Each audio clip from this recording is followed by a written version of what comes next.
So for question one, what I noticed most was the stark difference between Act 1 and Act 2 in the play. Um, I you kind of feel at the end of Act 1 that the play's going somewhere and that it's easy to see what's about to happen, but then Act 2 is completely different than what you'd expect. For question two, I think the first value is family, and that no one in the play really seems to have family outside of like friends who they consider family. Esther doesn't have anybody related to her. Mrs. Dixon's husband is out of the picture. Even for Mrs. Van Buren, her husband and her are so estranged that it's essentially like she's alone. Um, and nobody else has any other real family in the play either. Um, the second value would be faith and religion, I think plays a big role in the play as a value. Esther and Mrs. Dixon both go to church and are very loyal to their church, and it's a community for them. And so is Mr. Marks, in obviously a Jewish tradition. For question three, I kind of didn't understand why, if Mr. Marks works in fabric and is always selling fabrics, that he only wears the color black.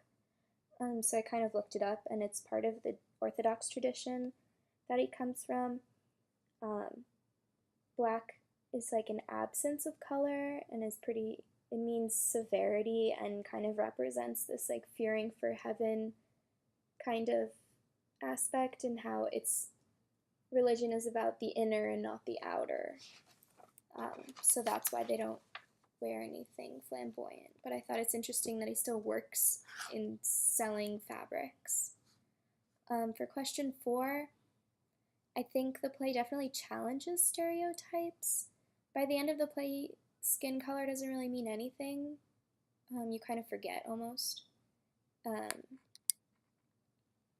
Esther's a lot like Mrs. Van Buren at the end, in a sense. For question five, I think there very much is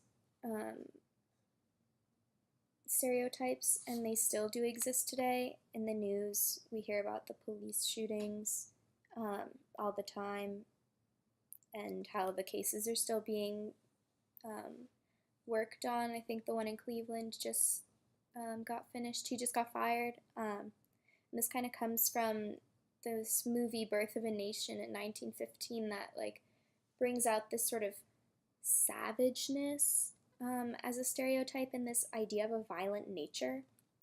I think recognition and education are the biggest things in helping overcome these stereotypes. For question six, my first question is, do you think the play would have been more powerful if Mr. Marks wasn't Orthodox Jewish, if he was more like Esther, and had more in common with her? And for question two, my second question is, why do you think George chose Esther out of everybody else that he could have started corresponding with?